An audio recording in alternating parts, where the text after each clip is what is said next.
India की शादी को साल भर हो गया, लेकिन मजाल है जो उसकी सास जया ने उसे एक दिन भी चैन की सांस लेने दी हो। और बिंदिया, वो कहाँ कम थी। सास शेर थी तो बहू सवा शेर। ए बहू, कहाँ मर गई? जल्दी आ, मेरे लिए कुछ खाने को बना दे। पता है ना, मुझे शुगर है और शुगर पेशेंट से भूखा नहीं रहा जाता। सासू माँ, इतना काहे चिल्लाती हो? सुबह ही टोकरी भर रोटी बना कर रख दी थी, जब भूख लगे तब खाती रहो। हमें भी घर के अभी बहुत काम है। अभी आपकी मुनिया को चारा डालना है, गोबर उठाना है। अरे हाँ, मुनिया भी भूखी होगी, जा पहले उसे चारा डाल कर आ। बिंदिया पूरे दिन काम में लगी रहती। आखिर में जया से चार बातें सुनकर खामोश बैठ जाती। अम्मा, एक काम करो, हम में एक बिजली की मोटर फिट करवा दो और चिटकनी लगवा दो।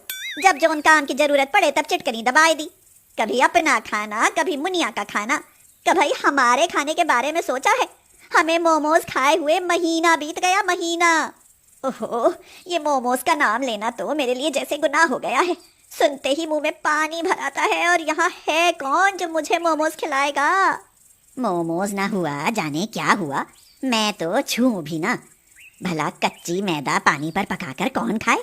हं, पेट में कीड़े पड़ जाएंगे, कीड़े। कीड़े पड़े मेरे दुश्मनों के पेट में, भला मेरे पेट में क्यों पड़ेंगे? जया जोर से रोते हुए बोली। मैं ही तो दुश्मन हूँ। साफ साफ क्यों नहीं कहती कि मेरे ही कीड़े पड़ जाएं? हे भगवान, क्या इतनी जालिम हुई बहू मेरे ही नसीब में लिखी थी। मेरा कार्तिक मजदूर आदमी है, तुझे रोज मोमोज खिलाए उतना नहीं कमाता। कार्तिक सब्जी का ठेला लगाता था। भविष्य के लिए बेशक ना जुड़ा हो, लेकिन रोज की दाल रोटी सुख से मिल रही थी। उसकी इस छोटी सी कमाई के ऊपर बिंदिया भी घर की रानी बनकर रहती थी। उसे मोमोज बहुत पसंद थे और वह मौका मिलते ही मोमोज खाना नहीं चूकती थी। ए बिदिया, तनी किधर तो आ। बोलो जी, क्या हुआ? अरे फेरी लगाने कस्बे की तरफ गया था, वहीं एक मोमोज वाला दिखाई दिया तो तेरे लिए ले लिए। अब चुपके से खा ले, कहीं अम्मा ने देख लिया ना तो मुझे सुनाएंगी। आपने तो तबीयत खुश कर दी जी। आज तो हम मजे से मोमोज खाएंगे। जी तो करता है अम्मा को दिखा दिखा कर खाएं, लेकिन आप कह रहे हैं तो चुपचाप खा लेते हैं। बरसात का मौसम था। बिंदिया और कार्तिक बहुत खुश थे। उनकी 3 साल की बेटी खुशी और वो आराम से सोए हुए थे, लेकिन कहीं से आधी रात सांप काल बनकर आया और कार्तिक को डस गया। जैसे ही सांप ने डसा, कार्तिक की चीख निकल गई। बिंदिया जल्दी से उठी और लाइट जलाकर देखा तो सांप दरवाजे से निकलकर बाहर जा रहा था। बिंदिया चिल्लाई, अम्मा, अम्मा, जल्दी आओ, देखो तुम्हारे बेटे को सांप ने खा लिया है। जया हांफती हुई आई और कार्तिक को देखकर रोने लगी। वह चिल्लाई, अरे अरे, कोई बचाओ, मेरे बच्चे को सांप ने काट लिया है। बिंदिया को कुछ समझ नहीं आ रहा था कि वह क्या करे। जब उसे समझ आया तब उसने जल्दी से अपनी साड़ी फाड़ी और कार्तिक के कंधे में कसकर बांध दिया। मोहल्ले के आदमी दौड़े और कार्तिक को अस्पताल ले गए। कार्तिक की जान तो बच गई, लेकिन उसके एक हाथ और पैर ने काम करना बंद कर दिया।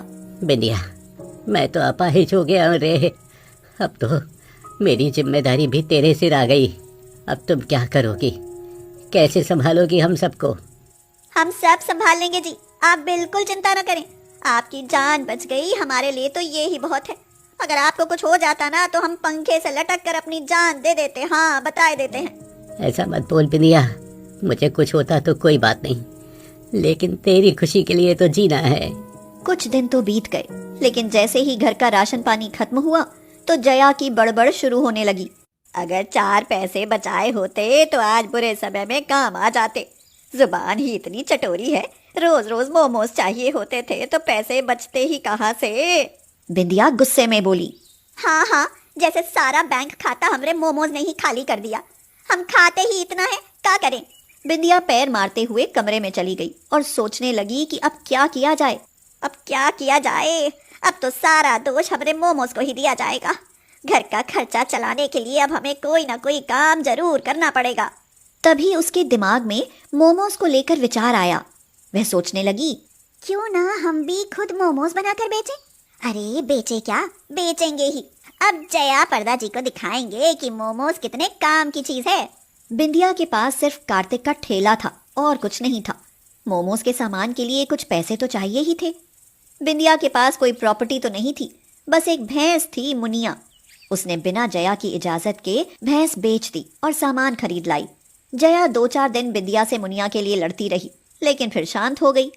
उसे ठेले पर काम करते हुए देख जया बोली, अरे अब ये सब क्या कर रही है बहू? अब हम कहेंगे तो आप चिढ़ जाओगी अम्मा। अरे मैं क्यों चढ़ूंगी, तू कुछ भी बना मेरी भला से। हाँ, घर में चूल्हे चौके का काम तो कुछ है नहीं, ये ठेले पर चूल्हा जलाकर न जाने क्या गुल खिलाएगी। अरे अम्मा, घर में कुछ होगा तभी तो चूल्हा जलेगा, इसीलिए हम मोमोज बना रहे हैं, अब यही बनाकर बेचेंगे। हाँ। तेरे मोमोज कौन खरीदेगा बहू? कौन नहीं खरीदेगा अम्मा, देसी बहू के देसी मोमोज सब खरीदेंगे। चाइनीज मोमोज तो सब खरीदते हैं, अब देखना देसी मोमोज क्या गजब ढाते हैं।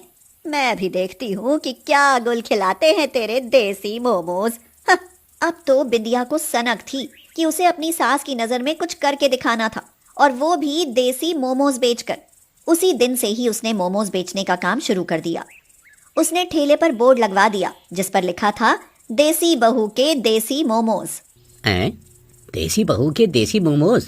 ऐसे मोमोज का तो कभी नाम भी नहीं सुना। हमारे गांव में आपको देसी मोमोज ही मिलेंगे भैया, एक बार खाओगे तो बार बार खाने आओगे, एक बार खाकर देखोगे तो उंगलियां चाटते रह जाओगे और चाइनीज मोमोज खाना भूल जाओगे। हाँ। अरे कहने से क्या होता है, खाकर देखेंगे तो ही तो पता चलेगा। अब सारी बातें छोड़ो और देसी मोमोज की एक प्लेट लगा दो। ग्राहक को बिंदिया ने मोमोज दिए। उसने जब मोमोज खाए तो हैरान हो गया कि गांव में भी कोई इतने स्वादिष्ट मोमोज बना सकता है, और वो भी गांव की बहू। मान गए बहू, देसी बहू और देसी बहू के मोमोज बड़े ही गजब हैं। हम ना कहते थे भैया कि हमारे मोमोज हैं ही बड़े गजब। बिंदिया के देसी मोमोज गांव में खूब बिके। बिक्री से 4 पैसे आए तो घर में राशन भी समय से आने लगा। घर की स्थिति में सुधार आने लगा। 6 महीने बीत गए। देसी बहू के देसी मोमोज गांव भर में मशहूर हो गए। बिंदिया ने सोचा, गांव में तो सब जानते ही हैं, क्यों ना अपने देसी मोमोज कस्बे में जाकर बेचूं। उसके बाद बिंदिया वह कस्बे में बेचने लगी। वहां उसकी और ज्यादा बिक्री हुई। कहो अम्मा, हमने कर दिखाया या नहीं? आप ही चिढ़ती थी, हाय मोमोज हाय मोमोज। अगर हमारे पास मोमोज बेचने का जरिया ना होता तो हम तो भूखे ही मर जाते। मुझसे गलती हो गई बहू, मुझे तो लगा था कि ये सब बेकार है, लेकिन जिस काम से हमारे घर की रोजी रोटी चल रही है, भला मैं उस काम को बुरा कैसे कह सकती हूँ।